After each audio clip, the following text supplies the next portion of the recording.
once again.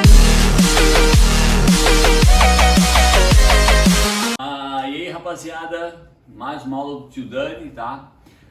Hoje a aula é voltada para o segundo ano do ensino médio, tá? Ela é uma continuação da nossa última aula, que foi Segundo Reinado, parte 1. Agora é o Segundo Reinado, parte 2, tá? Então, antes de começar a aula Segundo Reinado, parte 2, eu quero só destacar, lembra? A aula sobre Segundo Reinado, parte 1, ela foi dividida em duas partes, porque na primeira parte, quando a gente foi salvar o vídeo, postar o vídeo, tá? 6 minutos da aula foram apagados. Então a gente fez Estados Unidos, Segundo Reinado, parte 1, continuação. Então existem dois vídeos, um de 25 minutos e um de 6 minutos, relacionados a Segundo Reinado, parte 1. Perfeito? Também não posso deixar de frisar mais uma vez, é uma aula voltada para o segundo ano, mas que para o terceiro, tudo é válido. Maravilha, rapaziada? Então, pessoal, aqui, ó, na aula passada, quando a gente falou sobre Segundo Reinado, a gente tratou principalmente, tá, os aspectos do cenário político e econômico do Brasil, de 1840 a 1889, enfatizando principalmente ali o parlamentarismo às avessas, os conflitos internos no início do Segundo Reinado, né, o Partido Liberal e o Conservador. Frisamos também sobre a economia do Brasil, onde o café, a partir do Segundo Reinado, se torna o carro-chefe da nossa economia. Demos ênfase à relação existente entre o ciclo do café no Brasil e a primeira e principalmente a segunda Revolução Industrial. Beleza? Aqui, pessoal, nessa primeira parte do Segundo Reinado, tá? Parte 2, a gente vai continuar a tratar sobre economia, mas não a economia ligada à agricultura, mas à área industrial, tá? A gente nunca deve se esquecer, tá? Lá no nono ano, para quem é aluno do segundo ano ou do terceiro também, lá no nono ano a gente trabalhou a Era Vargas, tá? Só para enfatizar, pessoal, o processo de industrialização do Brasil... Só um momentinho. Brisa, tu não incomoda, pelo amor de Deus, fica aqui. O processo de industrialização do Brasil, a política brasileira, a política econômica brasileira, agora objetiva a industrialização. Isso só vai acontecer a partir de 1930 com Getúlio Dornelles Vargas. O que acontece antes de 30 são o que nós chamamos de surto industrial ou surtos industriais. Então vão ter momentos específicos, 10 anos, 15 anos, 5 anos, 20 anos, aonde vai ter um desenvolvimento industrial. Só que é um momento breve, não é um processo. Processo é algo que começa e vai se desenvolvendo ao longo do tempo. Surto começa e acaba. É um período curto, 10, 15, 20 no máximo, tá? Então, por exemplo, o Segundo Reinado, economicamente falando, ele era um governo, um estado voltado para a economia agrária. Tanto que eu até dei ênfase na aula passada. A partir do momento que o Brasil passa a se destacar na produção e exportação de café, qual é a parte da elite agrária que passa a comandar junto com Dom Pedro II? Os cafeicultores, principalmente de São Paulo. Primeiro do Vale do Paraíba, depois da província de São Paulo, tá? No caso da industrialização, o que aconteceu no Segundo Reinado? Um surto industrial. Então houve ali durante o Segundo Reinado um período de 10, 15, 20 anos onde a indústria brasileira vai se desenvolver. Nada, pessoal, comparado ao que acontece depois de 1930. Mas dentro daquela política agrária do Segundo Reinado, vai ter um período ali da metade do século XIX para frente, então 1850 até 1870, 71, aonde a área industrial do Brasil vai se desenvolver. Perfeito? Uma coisa que a gente deve destacar, tá? Como o Brasil agora, né, durante o Segundo Reinado, ele ganha muito dinheiro com a produção e exportação de café, tanto que o Brasil era o maior produtor e exportador de café do mundo. aquela dependência econômica do Brasil com relação aos empréstimos provenientes da Inglaterra, ela diminui. Em contrapartida, né, como o Brasil agora já não é tão dependente assim do dinheiro proveniente da Inglaterra, em 1844, o Estado brasileiro lança a lei a tarifa Alves Branco. Então, essa tarifa ela é lançada em 1844, durante o segundo reinado, um período onde o Brasil passa a produzir uma quantidade exorbitante de café e exportando esse café para o mercado europeu e o mercado estadunidense em função da segunda Revolução Industrial. A tarifa Alves Branco, ela vai padronizar, então é a padronização das taxas ou da taxa alfandegária. Então, quando a gente importa um produto, tá? Então o Brasil compra produtos do Japão, dos Estados Unidos, da China, da Coreia do Sul. Quando esse produto chega ao nosso país, ele passa por uma alfândega, onde ele é sobretaxado, ele recebe um imposto. Antes da tarifa Alves Branco, lá ainda na época de Dom João VI, quando Dom João VI vem de Portugal para o Brasil, Dom João VI, ele mexe nesse quesito relacionado à taxa alfandegária para agradar o governo inglês. Então, o que aconteceu lá em 1808? Todos os produtos que eram provenientes, por exemplo, de Portugal para o Brasil, pagavam uma taxa de 16%, taxa alfandegária. Todos os produtos que eram provenientes de qualquer outro país, a não ser Inglaterra, pagariam uma taxa de 26%. E os produtos provenientes da Inglaterra pagavam uma taxa de 15%. Então, a lei criada por Dom João VI lá em 1808 fazia com que a taxa alfandegária sobre o produto proveniente da Inglaterra fosse a menor. Então, o mercado brasileiro foi inundado por produtos provenientes da Inglaterra. Essa lei relacionada à taxa alfandegária cobrada sobre o produto inglês, ela durou o período de Dom João VI no Brasil, vai permanecer durante o primeiro reinado, então o Brasil inundado por produtos ingleses, vai permanecer durante o período regencial, mas logo no início do segundo reinado, como agora o Brasil não é tão dependente do dinheiro inglês, o governo brasileiro, pensando em aumentar a sua arrecadação e de uma certa forma proteger, entre aspas, a indústria nacional, que não era nada comparado ao que é hoje, lança a tarifa Alves Branco. O que significa isso? A tarifa alfandegária ela não vai ser cobrada por país, ela vai ser cobrada de acordo com o produto, mas não de acordo do país que produz esse produto. Então, seja lá, vou dar um exemplo, um calçado francês, um calçado inglês, um calçado holandês. A taxa é a mesma. O que vai mudar a taxa não é o país, é o produto. E se esse produto, segundo a tarifa Alves Branco, for produzido também dentro do Brasil, a taxa alfandegária é maior. Então essa taxa, essa medida brasileira, ela não visa mais proteger o produto inglês. É uma forma de aumentar a arrecadação, é uma forma de proteger a nossa tímida indústria nacional e também, pessoal, não deixa de ser uma forma de, vamos dizer assim, no linguajar um pouco mais comum, peitar o governo inglês.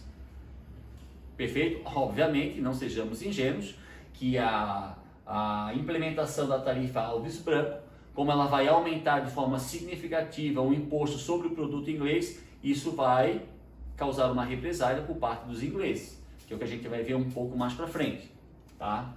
Então, como eu frisei há 3 minutos atrás, nesse período do segundo reinado não há processo de industrialização. Ele só começa com Getúlio em 1930, apenas um surto. Quando se fala surto industrial segundo reinado, quando se fala indústria do segundo reinado, pessoal, não tem como falar, não tem como não lembrar da figura do Barão de Mauá. Esse homem, pessoal, esse nobre, porque ele é um barão, tá? Ele foi um próspero empresário e ele, durante o segundo reinado, foi responsável por esse surto. Com uma mentalidade, pessoal, mais moderna, uma mentalidade mais progressiva, uma mentalidade mais ligada às transformações da época. Que transformações? Segundo a Revolução Industrial, esse cara vai abrir bancos, indústrias de fundição, ele vai mandar instalar o primeiro cabo de telégrafo entre o Brasil e a Europa. Ele vai construir a primeira ferrovia brasileira que ligava a cidade do Rio de Janeiro à cidade de Petrópolis, cidade criada por Dom Pedro II, Petrópolis, certo? Então esse cara vai ser responsável pela deflagração do surto industrial que vai acontecer durante o segundo reinado, o Barão de Mauá. Vocês poderiam me perguntar, tá, professor, mas por que esse surto não virou um processo? Pessoal, primeiramente, como a gente já falou na aula anterior, o segundo reinado não vai ser diferente do período regencial ou do primeiro reinado. Era uma sociedade agrária. Era uma sociedade onde, economicamente e politicamente, quem tinha o controle era a elite agrária. Os cafeicultores ou não, mas é a elite agrária. Então, apesar desse período, esse curto período de 15, 20 anos, que há um surto que foi empreendido graças a uma mentalidade mais progressiva do Barão de Mauá, ele não se torna um processo, primeiro, porque ele não tem apoio interno da elite agrária. O que significa isso? Não era interessante para a elite agrária que a indústria se desenvolvesse ao ponto dessa nova classe, que seriam os donos das empresas, conseguirem um poder político. Pessoal, é só pensar, se o Brasil se torna um país industrializado, automaticamente essa nova classe, essa burguesia, esses empresários vão passar a ter o poder político. Isso não era de nenhum interesse da elite agrária, que era a classe que detinha o poder político no Brasil desde o período colonial. Outro detalhe, não havia apoio externo.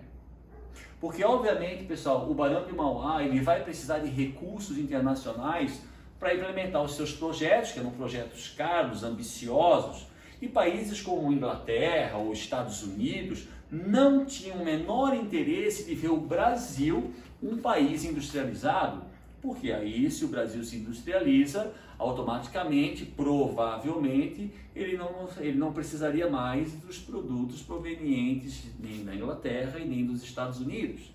Então, esse surto industrial, que é deflagrado pelo Barão de Mauá, mais ou menos ali um pouco depois da metade do século XIX, ele não se torna um processo porque não havia apoio nem interno e nem apoio externo. Quando eu falo interno e integrado, quando eu falo externo, principalmente os Estados Unidos.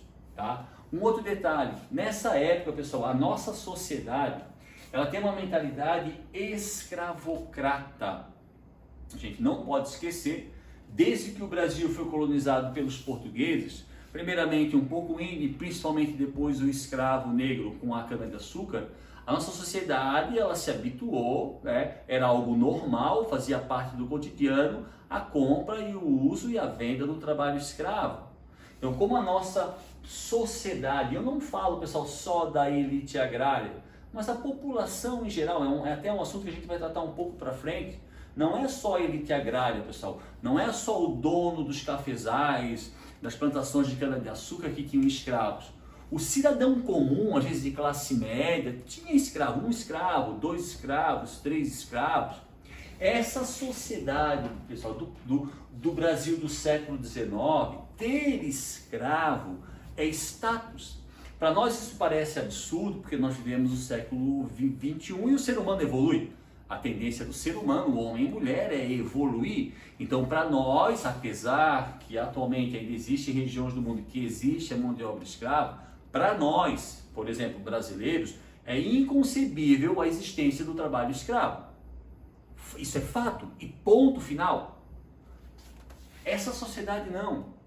As pessoas nascem dentro do trabalho escravo, são criadas com um trabalho escravo. Então, ter escravo não era só uma prerrogativa da elite agrária.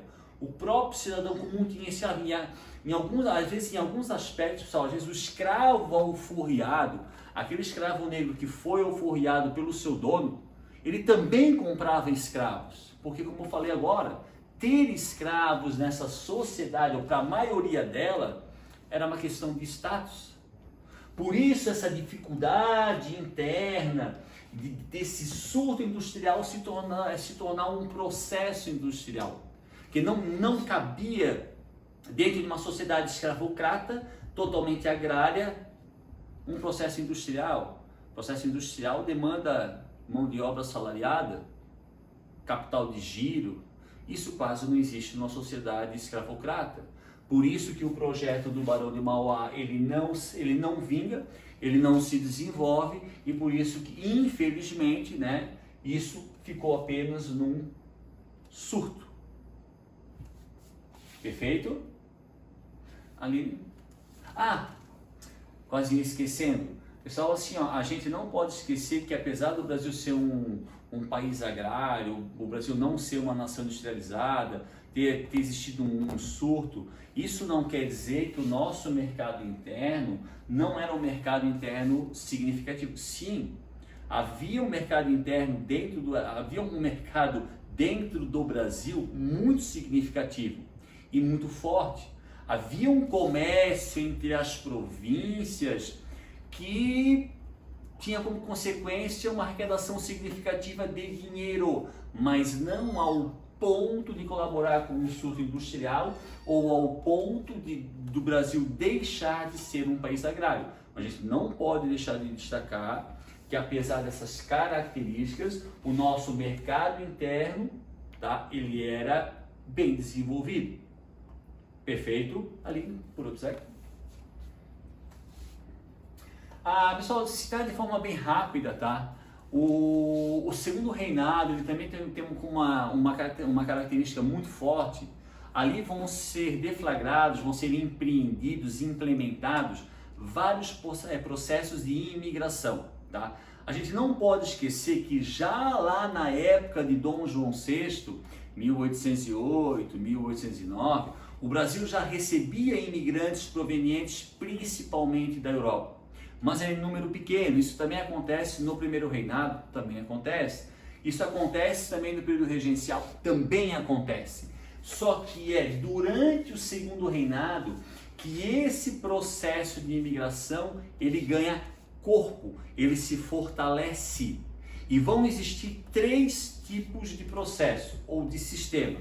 O sistema de colonato, esse sistema, pessoal, ele foi muito usado aqui em Santa Catarina, aonde o imigrante, a passagem dele era paga, ele vinha até aqui o Brasil, aqui ele recebia um pedaço de terra e nesse pedaço de terra ele cultivava. O sistema de parceria, que eu vou explicar logo, e um sistema subvencionado ou de subsídio, ou de subsídios, tá? Então esses 3 tipos de sistema de imigração, eles vão ocorrer durante o segundo reinado. Então, diferente lá da época do período joanino, diferente do primeiro reinado, diferente do período regencial, esse processo de imigração no segundo reinado ele ganha muita força, tá? E depois eu vou explicar o porquê, tá? Um outro detalhe, pessoal, como a gente falou no outro vídeo, tá? Em 1850 foi criada, isso aqui já caiu em 2 vestibulares, tá? Fiquem atentos, tá? Em 1850 foi implementada a Lei de Terras. Eu escrevi aqui, ó, dificuldade do acesso à terra. Por que essa Lei de Terra dificulta o acesso à terra, principalmente quem é pobre? No caso, o imigrante. A grande maioria dos imigrantes que vieram para o Brasil, 96% eram pobres, tá? Então, essa lei criada pela elite agrária, que controlava o cenário político do Brasil da época, vai dificultar o acesso à terra. Por quê? Porque, segundo a lei de terra, só tem acesso à terra quem tem grana, quem tem dinheiro. Eu não estou dizendo que as pessoas não poderiam, mas na época, convenhamos, que pessoas, ou qual era a quantidade de pessoas que tinha dinheiro para pagar por um pedaço de terra? Então essa lei, a Lei de Terras, frisando mais uma vez, já foi um assunto de 2 vestibulares, de questões de 2 vestibulares. ela é uma lei que ela dificulta o acesso à terra, inclusive para o próprio imigrante, por isso do sistema subvencionador de colonato, aonde o governo dá a terra ao imigrante, senão ele não teria, segundo a lei de terra, como ter essa terra, porque eram imigrantes pobres, tá? Então essa lei dificulta, porque a lei ela permite quase sempre que somente quem vai ter acesso à terra é quem tem grana, no caso, alguém da elite, ou do que nós chamamos hoje de classe média alta, ou talvez da classe média, beleza? Um outro detalhe, pessoal, se a gente observar aqui, ó, se a gente, por exemplo, for estudar mais a fundo, de forma mais profunda, o processo de imigração desenvolvido no Brasil lá a partir de Dom João VI, primeiro reinado, período regencial e principalmente segundo reinado, a gente vai observar que a maciça maioria dos imigrantes que vieram para o Brasil, principalmente durante o segundo reinado, acorda-me, durante o segundo reinado, eram imigrantes brancos provenientes da Europa. Eu vou pensar, tá, mas por que não, em vez de trazer um imigrante branco, não paga salário, não alforria o negro e não paga um salário para ele? Ou por que não imigrantes da África? Ou por que não imigrantes da Ásia? Por que Europa, Itália, Alemanha, Holanda? Aí, pessoal, a gente entra numa questão chamada de eugenia, resumindo, branqueamento da população. Isso não é uma prerrogativa só do segundo reinado, isso é dos governos anteriores. Se vocês lembrarem, pessoal, na matéria a independência da América Espanhola, ou independência da América, lá no final do século XIX, do século XVIII, aliás, foi deflagrado no Haiti um movimento de independência, de emancipação, que o Haiti se torna independente da França, mas esse movimento foi feito, realizado, empreendido, financiado e liderado pelos negros, somente os negros. Os franceses que não conseguiram fugir foram mortos no Haiti. Foi um movimento extremamente violento, feito por negros alforriados ou não alforriados, que vai culminar com a independência do Haiti. Esse movimento de emancipação negro,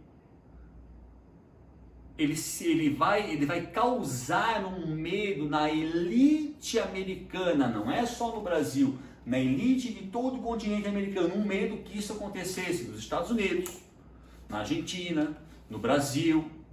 Então, quando a gente fala em sistema de imigração, seja ele, pessoal, o colonato, a parceria ou de subsídios, tá? Não interessa, todos eles trabalham com imigrante europeu.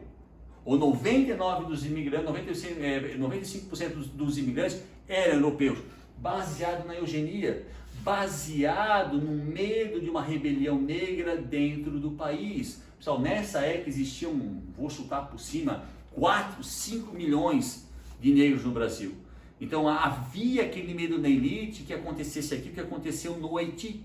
Por isso que foi praticado o que nós chamamos de eugenia, o branqueamento da população. Trazer imigrantes da Europa para aumentar o número de brancos, caso ocorresse uma revolta escrava, a população branca cresceria em número e poderia sufocar essa revolta. Perfeito? Pessoal, é só observar o tipo, a etnia dos imigrantes que vieram no Brasil ali no século XIX, tá? Encerrando esse assunto de imigração, pessoal, o sistema de parceria, ele foi um sistema feito no Brasil, implementado no Brasil, principalmente ali a partir da segunda metade do século XIX, com o desenvolvimento do café, tá? E esse sistema de parceria ele tem muita relação com a Lei Eusébio de Queiroz, que a gente vai ver já já, tá? O que significa isso? O sistema de parceria fazia o seguinte: o cafeicultor, principalmente de São Paulo, ele pagava a passagem para o imigrante vir da Europa para o Brasil. Quando o imigrante chegava aqui no Brasil, principalmente em São Paulo, ele trabalharia nas fazendas de café desses cafeicultores até ressarcir o cafeicultor do pagamento da passagem. Mas qual é o problema? Esse imigrante, na maioria dos casos, ele não tem dinheiro. Como ele sobrevive? Ele vai ter que comprar mantimentos, roupas, comidas no mercado, um mercado localizado dentro da própria fazenda de propriedade do dono da fazenda. Como ele não tem dinheiro, ele marca o que ele compra. E aquela dívida da passagem vai aumentar. Então, às vezes, se tornava uma dívida impagável. Um outro detalhe, quando esse imigrante que vem pelo sistema de parceria chega ao Brasil, ele vai trabalhar numa fazenda onde trabalhavam escravos. E as pessoas, os donos da fazenda, eles estavam habituados a lidar com o escravo de forma muito violenta. E eles vão fazer isso com os imigrantes. Só que os imigrantes vêm lá da Europa de uma realidade completamente diferente.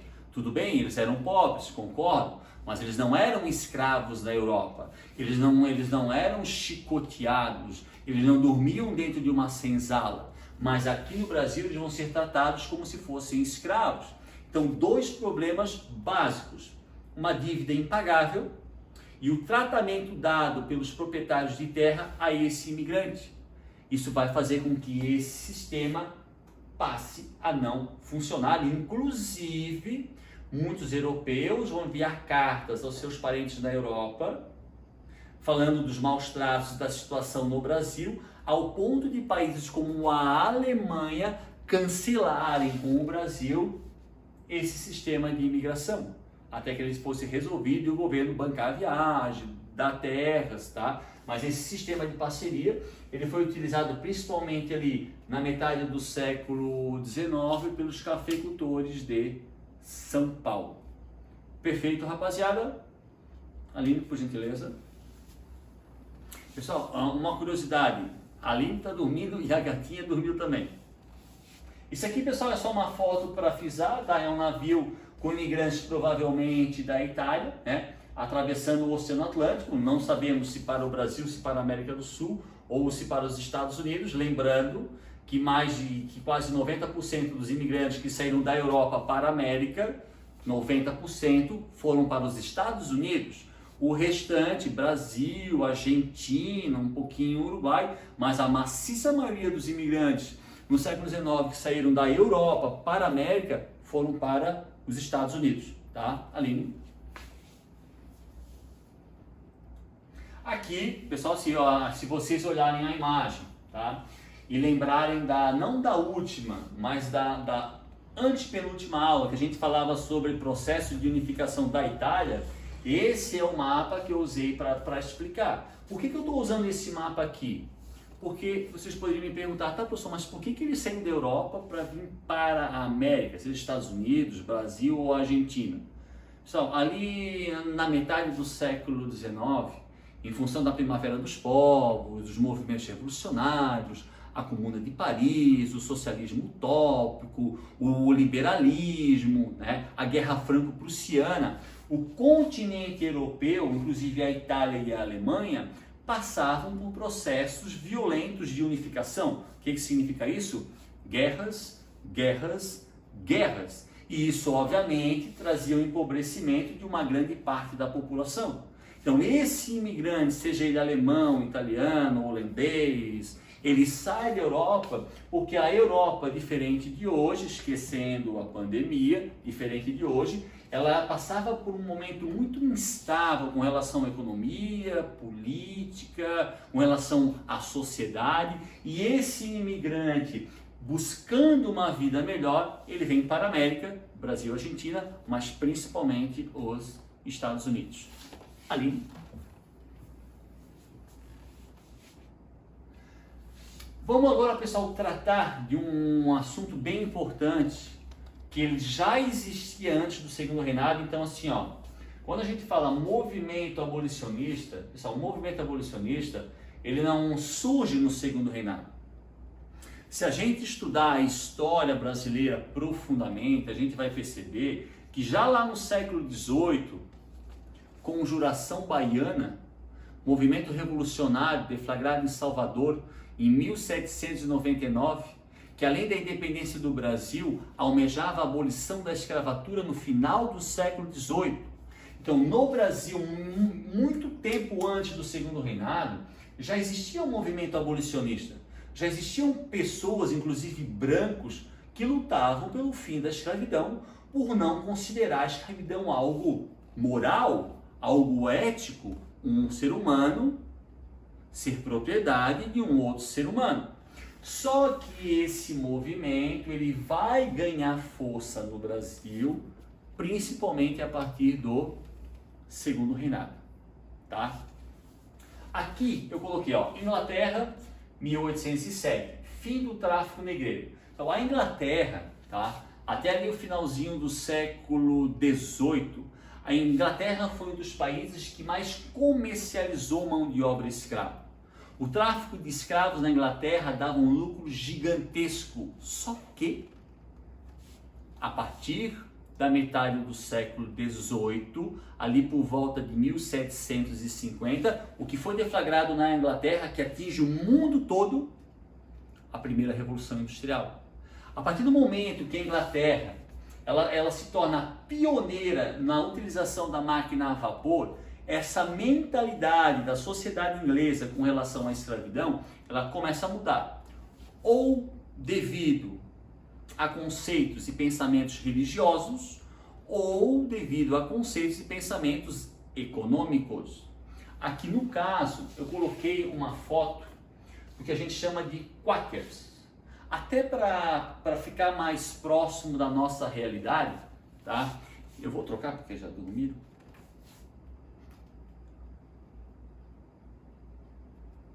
Para ficar mais próximo da nossa realidade, se vocês forem no supermercado e comprar aquelas barrinhas de cereal, comprar embalagens de farinha, de farinha de trigo, não é farinha de trigo, aveia. Farinha de aveia, isso, vocês vão encontrar esse logotipo aqui, ó, a farinha de aveia Quaker. Pessoal, isso aqui é representação de um Quaker. O que é um Quaker? Quaker é uma vertente mais radical da religião calvinista.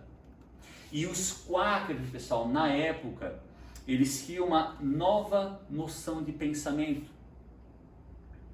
Eles começam a usar, a ver a religião, começam assim, ó, a condenar. Na realidade, se a gente for mais a fundo, tá? Os Quakers, eles são os primeiros a condenar o trabalho escravo. Só um minutinho, só.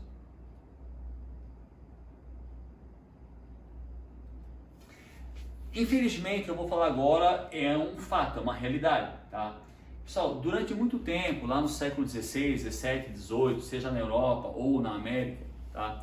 A Igreja Católica, ela combateu o trabalho escravo do nativo, do índio, mas ela não agiu da mesma forma com relação ao negro, né? Se não apoiou, pelo menos pecou por omissão, tá? E muitas autoridades da época utilizavam a Bíblia ou os escritos da Bíblia para justificar o uso da mão de obra do escravo, o uso do negro como mão de obra escrava. Os Quakers, eles vão fazer uma interpretação diferente da Bíblia. E eles vão usar trechos da Bíblia para mostrar que a escravidão era algo imoral, era algo antiético. E os Quakers, que é uma vertente um pouco mais radical do calvinismo, lá na Inglaterra, não por preceitos econômicos, mas religiosos, de humanidade, eles começam a combater o trabalho escravo. Então, como eu falei agora, a partir de 1807, a Inglaterra, que até então era uma das maiores, um dos países que mais comercializava a mão de obra escrava negra, proíbe um tráfico de escravos. Proíbe, a partir de 1807. Isso muito se deve à Revolução Industrial, busca de mercado consumidor. Não adianta eu ter um monte de indústrias, faço um monte de mercadorias, mas não tem quem comprar. Mas a gente não pode achar, pessoal, que a luta contra a escravidão é algo apenas ligado ao econômico, ligado apenas ao dinheiro. Não é. Um exemplo são os Quakers. Os Quakers, dentro da Inglaterra, baseados em preceitos cristãos e religiosos, eles vão condenar a escravidão. Então, seja no sentido religioso ou no sentido econômico, a partir do início do século XIX, a Inglaterra ela começa a combater o uso da mão de obra escrava em todo o mundo. a gente não pode esquecer que nesse período do século XIX, mesmo início do século XIX, a Inglaterra era a maior potência do mundo comparada ao que é os Estados Unidos hoje. Perfeito, galera? Galera, eu vou mudando aqui porque a galera aqui apagou. Voltando. Pressão inglesa. Então, no início do século XIX, a Inglaterra, por motivos religiosos ou econômicos, ela começa a fazer uma pressão muito grande sobre os países ainda escravocratas, inclusive o Brasil. Quando Dom João VI, pessoal, veio ao Brasil, lembrando, o Dom João VI, quando ele foge de Portugal, porque Portugal foi invadido pelas tropas de Napoleão, ele é escoltado até o Brasil pela Marinha da Inglaterra. E uma das medidas, uma das promessas feitas por Dom João VI ao governo inglês é acabar com o tráfico de escravos. Promessa. Só que isso não foi cumprido. Chega o primeiro reinado, Dom Pedro I. Apesar da promessa do pai, Dom João VI, o tráfico de escravos e a escravidão continuam da mesma forma, apesar da pressão inglesa. Quando é implementado em 1831 o período regencial, o governo regencial vai criar e aprovar a lei Feijó Barbacena. Essa lei, ela proibia o tráfico de escravos para o Brasil. Então, quando o período regencial se dá início ao período regencial no Brasil, o governo regencial em 1831, eles aprovam a lei Feijó de Barbacena, que é uma lei que proíbe o tráfico de escravos. Mas se vocês observarem aqui do lado, o que eu escrevi entre aspas? Lei, para inglês, ver. A lei Feijó de Barbacena, ela proibia o tráfico de escravos, mas isso, pessoal, só na teoria. Na prática, o Brasil continuou a praticar o tráfico de escravos livremente. Então existia uma lei que proibia, lei para inglês ver, porque ela não era cumprida na prática. Detalhe, sociedade brasileira. Pessoal, por que essa lei não foi cumprida na prática? Isso é muito do que eu expliquei no outro quadro. Dinâmica escravocrata. Pessoal, a nossa sociedade, como eu expliquei antes, ela é extremamente escravocrata há muito tempo. Há muito tempo. Tá? Ó, o Brasil, como ele não incentivava a mão de obra assalariada, nós tínhamos uma necessidade muito grande de mão de obra. No caso, da mão de obra do negro. Segundo, o tráfico de escravos, galera. Ele era... lembra da cana-de-açúcar? Nordeste, Pernambuco, açúcar mascavo, açúcar branco, cotado conforme o preço do ouro. Pessoal, o lucro proveniente do tráfico de escravos, ele chegava a ser maior do que o próprio lucro do açúcar ou do café. Então, por que essa lei ficou lei para inglês ver? Porque para muitos componentes, para muitas pessoas e figurões da sociedade brasileira, inclusive políticos, o tráfico de escravos era um comércio, uma atividade extremamente lucrativa. E um outro detalhe, como eu expliquei anteriormente, mesmo entre a população comum, não estou falando de todos, mas na sua grande maioria, a escravidão, ter escravos, era status. Eu vou comprar nos escravos, eu tenho status. Então, essa lei, ela não se concretiza na prática devido a essa dinâmica escravocrata da nossa sociedade desde que o Brasil era colônia de Portugal. Perfeito, galera? Só que a gente tem que acreditar disso, não cutuca a onça com vara curta. Quem é a onça aqui? A Inglaterra. Como eu falei para vocês lá na primeira imagem, lembra do surto industrial? Lembra que o Brasil não era mais tão dependente do dinheiro inglês? E aí o Brasil lançou em 1844 a tarifa Alves Branco. aonde agora os produtos ingleses eles não têm mais nenhum tipo de privilégio, eles vão pagar uma taxa alfandegária como fosse qualquer produto de qualquer país, inclusive algumas taxas eram de 60%. Obviamente que isso, pessoal, não agradou em nada o governo inglês. Primeiro, porque eles vão ter um prejuízo. Segundo, que é uma afronta. Eles são primeira potência, eles são etnicamente superiores, entre aspas, mais inteligentes, entre aspas. Como que um país subdesenvolvido, que era uma colônia de origem portuguesa, tem o desplante de aumentar o preço dos produtos ingleses, de desafiar as autoridades inglesas, como represália a tarifa Alves Branco. Os ingleses, em 1845, um ano depois da tarifa, criam a lei Bill Aberdeen. Que lei é essa? Pessoal, aqui de forma bem lúdica, né? Bem lúdica, tem um navio com uma bandeira vermelha e branca. Se vocês observarem, a bandeira da Inglaterra é vermelha e branca, e aqui tem uma bandeira preta. Esse navio de bandeira vermelha e branca aponta um canhão para o navio de bandeira preta e o canhão levanta o braço. Pessoal, isso aqui é uma alusão de forma bem lúdica a essa lei. O que a lei de Bill Aberdeen ela dizia? Que a Marinha foi dado pelo governo inglês a permissão para a Marinha Real inglesa, quando ela estivesse no mar e avistasse algum navio, e esse navio fosse suspeito de estar praticando o tráfico de escravos, o navio inglês, com permissão do governo inglês, não é do governo brasileiro, americano, nem do governo inglês, ele poderia abordar esse navio, confiscando, prendendo, inclusive muitas vezes enforcando o capitão, e inclusive a lei permitia que navios ingleses entrassem em águas. Vocês sabem que o litoral brasileiro terrestre aqui, e existe uma parte do mar que seria, né, entre aspas, território brasileiro também.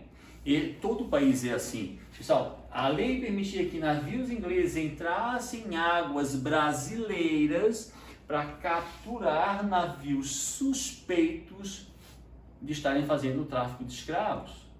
Então, isso é inaceitável. Como existe o espaço aéreo, o território, quando tu entra no espaço aéreo de um outro país, num território, ou em águas pertencentes, tu tem que pedir a autorização. A lei Bill Aberdeen dava o direito do navio inglês entrar em águas territoriais pertencentes ao Brasil para abordar, para prender o navio suspeito de tráfico de escravos. Isso é uma lei criada, primeiro, para pressionar o Brasil, acabar com o tráfico, e segundo, é uma represália à tarifa Alves Branco. Então, a pressão do governo inglês, a partir da metade do século XIX, com relação à escravidão, ela se torna muito mais forte, muito mais violenta.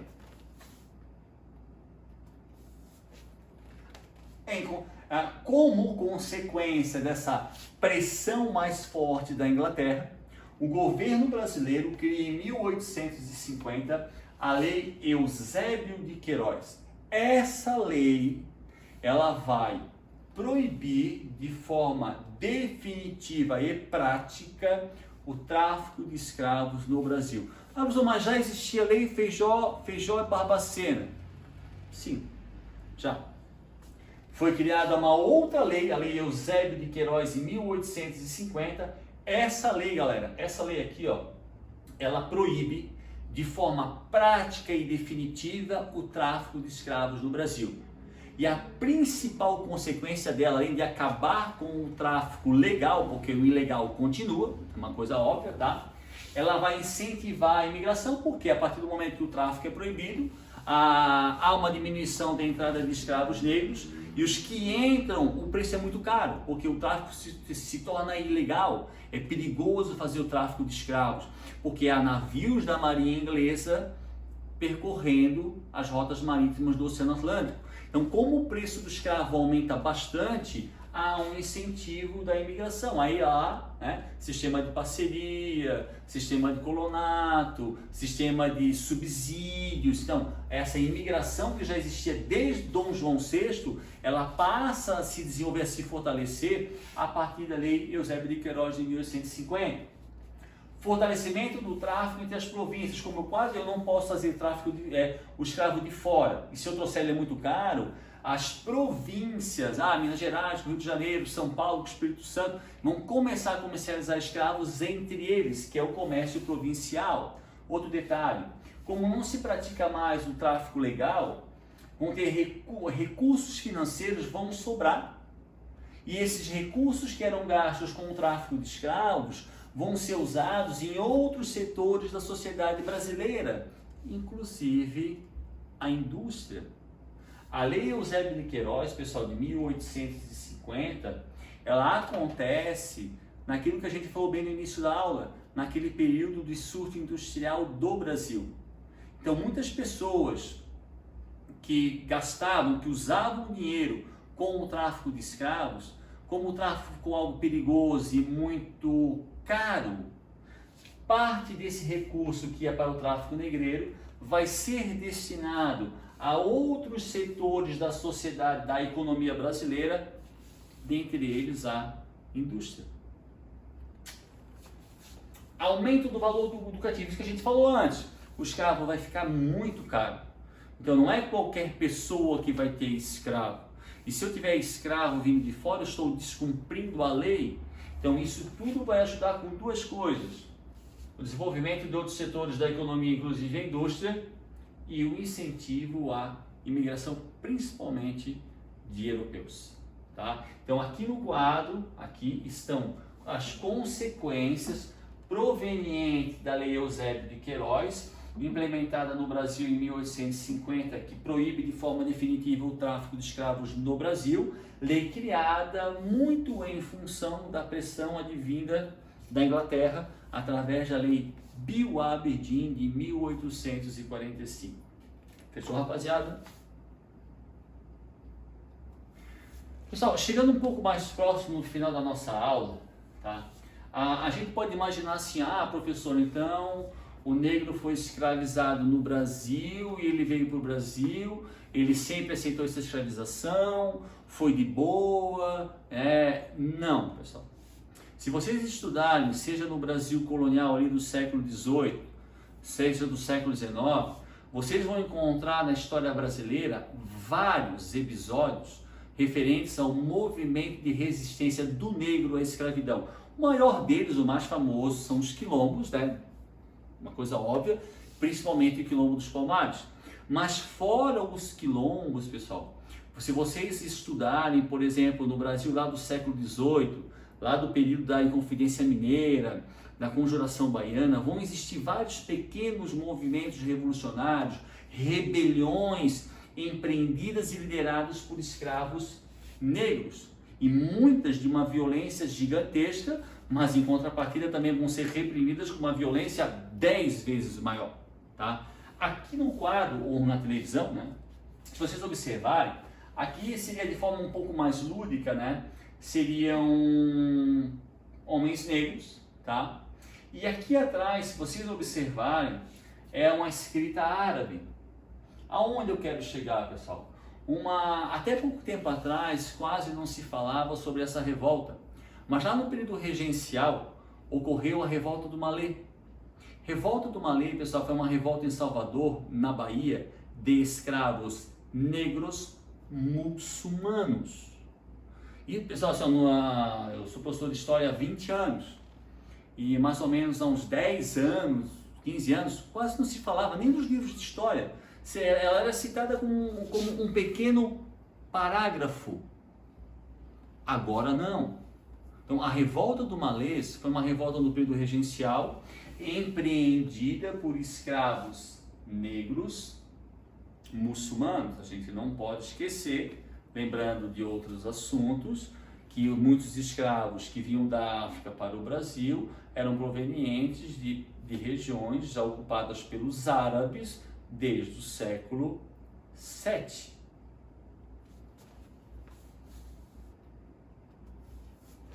Aqui também, pessoal, assim, ó, de repente não está meio nítido, mas aqui é um exemplo, tá, atual, né, da religiosidade afro. Quando esse africano vem para o Brasil, pessoal, ele traz com ele tradições e costumes da sua religiosidade, né? Como existem no Brasil várias religiões, na Europa várias religiões, a África também é um continente, é uma região onde proliferam as mais variadas religiões. Esse escravo, ele vem para o Brasil, uma região extremamente católica, muito católica, tá? E esse escravo, ele é proibido, obviamente, de demonstrar a sua religião. O que que ele faz? Isso é uma forma de resistência. Ele vai, é o gatinho, ele vai juntar a religião afro com os símbolos da religião cristã. Vou dar um exemplo. Nossa Senhora, a mãe de Cristo, ela é representada como uma mulher branca, certo? O que que muitos escravos vão fazer? Vão fazer uma representação de Nossa Senhora como uma mulher negra. Então esse ato consciente dos escravos negros de fazer uma junção de símbolos da religião afro com símbolos da religião cristã é uma forma de resistência, porque o dono da fazenda vai olhar ele rezando para Nossa Senhora, ele está rezando para Nossa Senhora, mas na realidade quando ele representa Nossa Senhora de uma forma, como uma mulher negra, ele está rezando por uma entidade, por uma figura da religião afro e não cristã. Então a religiosidade, não só fugas, rebeliões, a religiosidade também ela é usada pelo escravo negro no Brasil como forma de resistência. Então a gente não pode jamais pensar que o escravo, também o índio, aceitaram a escravidão de forma passiva. Não, eles lutaram. Lutaram das mais variadas formas. Rebeliões, motins, fugas, quilombos, e também usaram a religiosidade como uma forma de se rebelar contra essa sociedade escravocrata, tá? Mas o mais interessante, pessoal, são os quilombos. Um dia, se tiverem curiosidade, estudem um pouco mais a fundo sobre os quilombos dos Palmares. É bem legal, é bem interessante, tá? Guerra do Paraguai. Pessoal, a Guerra do Paraguai a gente não vai tratar agora, tá? Tanto que segundo reinado vai ter parte 3. Porque é necessário, eu não consigo, pessoal, analisar a Guerra do Paraguai numa aula onde há outros assuntos, porque a Guerra do Paraguai é muito importante. A Guerra do Paraguai, depois da Guerra do Paraguai, a sociedade brasileira é outra. A Guerra do Paraguai vai colaborar com o fortalecimento do movimento abolicionista e as consequências da Guerra do Paraguai vão colaborar também com o final da própria monarquia. Então, na segundo reinado, parte 3, a gente vai ter uma aula específica sobre a Guerra do Paraguai. Mas dentro desse contexto do movimento abolicionista, por que eu estou citando a Guerra do Paraguai? Aqui, não sei se vocês conseguem olhar com nitidez, é um soldado, mas é um soldado negro. E ele está com uma cara desesperada porque, numa distância considerável, ele está olhando um negro, uma pessoa negra, um homem negro, preso no tronco sendo chicoteado. Pera lá, ele é um soldado brasileiro, está voltando da Guerra do Paraguai, lutou pelo Brasil, mas ele volta e vê um irmão de cor, um homem negro, ser chicoteado. Pessoal, quando a Guerra do Paraguai foi deflagrada, tá? O exército brasileiro precisou aumentar, afinal de contas o Paraguai tem um exército considerável, na época o maior exército da América do Sul, e a maioria dos homens brancos fugiram do serviço militar, fugiram. E aí o que o Brasil fez? Ele alforriou, o governo pagou a alforria de vários escravos negros que serviram ao exército brasileiro, lutaram pelo Brasil.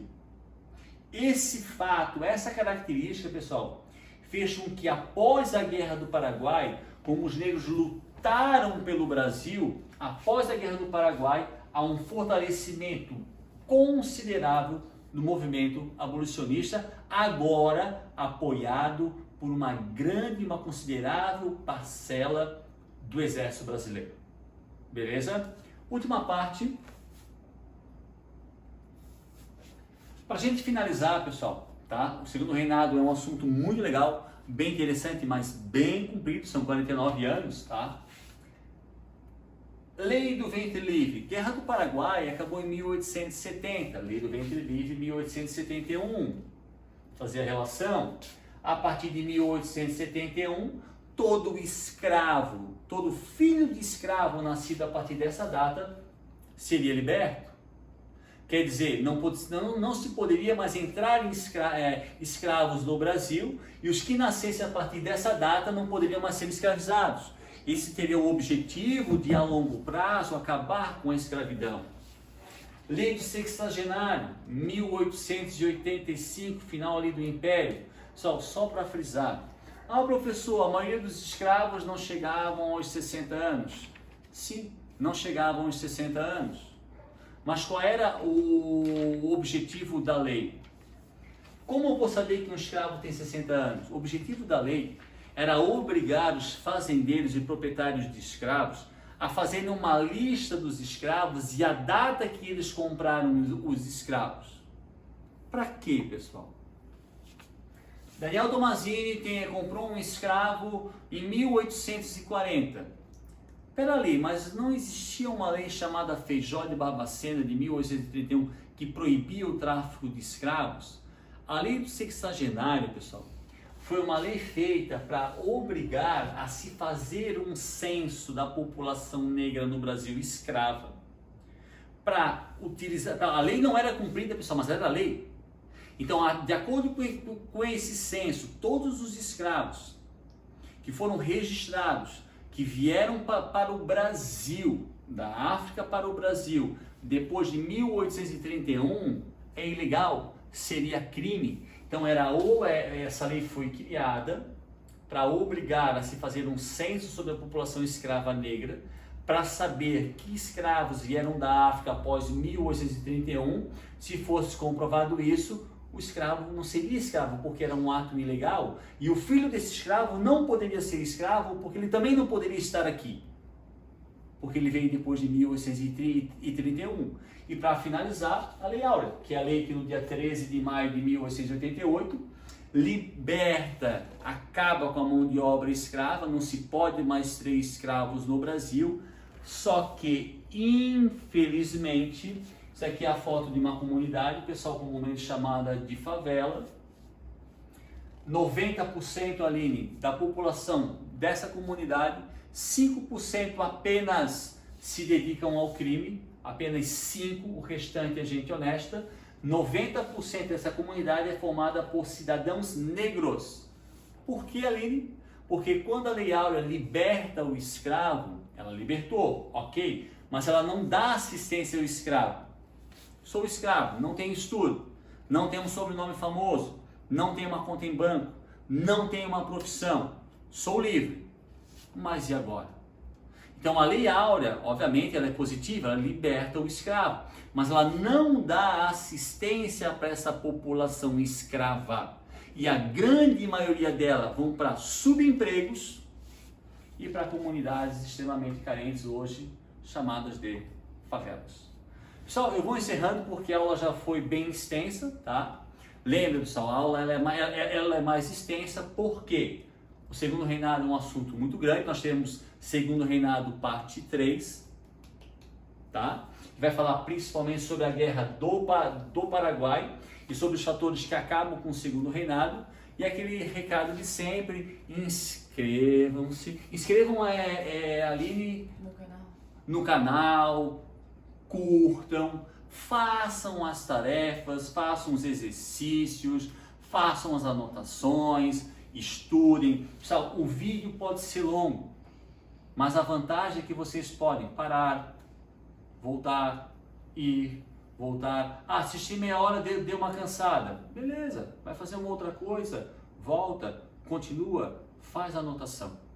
Tá, pessoal? Não esqueçam de estudar. Vamos aproveitar esse momento que não é legal. Maravilha? Então, rapaziada, obrigado por tudo. Desculpa pela aula extensa, mas o assunto é segundo reinado. Valeu, tá? Um abração, mas...